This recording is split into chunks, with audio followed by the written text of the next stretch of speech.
This is part 2 of 3 of our runner's knee series. Runner's knee being pain in or around the kneecap here, could be below, above, or feel in it itself. You're usually feeling this pain when you're walking, running, or going up and down stairs. Today we're going to give you a little bit of information, a test, and one treatment for one diagnosis under this runner's knee umbrella called patellofemoral pain syndrome. It's hard to say, but it's kind of easy to treat, so stick around. Hey everybody, it's Mandy at Performance Place Sports Care down here in Costa Mesa, California. So patellofemoral pain syndrome is a syndrome, meaning that it is a collection of symptoms that often happen in conjunction with each other and happen often enough in the population that we've given it a name. That being said, a syndrome often is not a specific, this structure is doing this thing and therefore hurts. It's just a collection of symptoms. A lot of people with PFPS, patellofemoral pain syndrome, also have patellar tendinopathy or tendonitis. That's in the squishy part below the kneecap in that patellar tendon itself. So for both of these, we can test it out by going ahead and palpating. We're going to take our hands here, find the kneecap. It's shaped kind of circular with a little point at the end here. Find that point at the end, push down on it. And we're going to slowly work down, pushing down in that squishy part, your patellar tendon, until you reach your shin bone here. Some of you may have a bump on the front of your shin bone. I do. You can probably see it here. We're going to push in between those two areas. Often people in this category have pain when you're pushing down, or they feel like their knee is creaky. So what I mean by that is like a wooden door that hasn't been oiled in 100 years, that sort of creak that you hear and you feel when you open the door. It feels like that's in your knee, like it needs some WD-40 or something.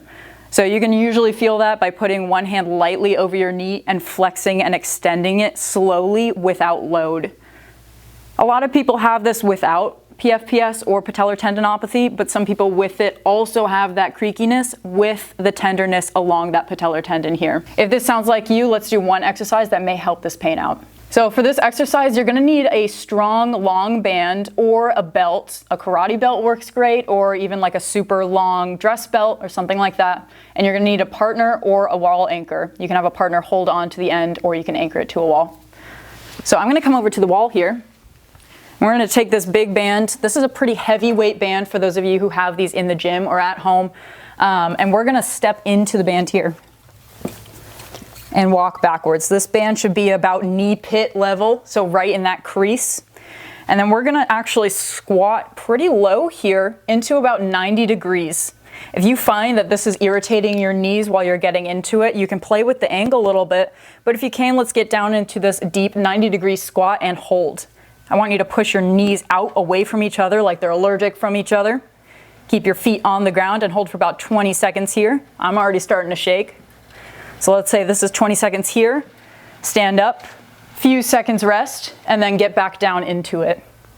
This not only helps with patellar tendinopathy here, strengthening these tendons and these quads that go through here, but this also helps some balance, which may help support the knee joint itself. And we'll say that's another 20 seconds. You're going to go ahead and repeat that 4 to 5 times, and right after it should feel better. If it feels worse or feels like it didn't change much at all, you may be in a different category than this one. If this didn't seem to help you, go ahead and go back to part 1 and try out those exercises, see if that helps. And we'll have part 3 coming out real soon for you guys. We also have a knee webinar that goes way more in depth about each one of these diagnoses and what to do about it. More in depth than we could do here on YouTube, so go ahead and click on that. It should be popping up on the screen here. And frankly, if you're sick of trying to figure this out on your own, reach out to us. We do one-on-one visits, both virtually and in person in Costa Mesa, California. Click subscribe for that part 3 video. It should be coming out real soon.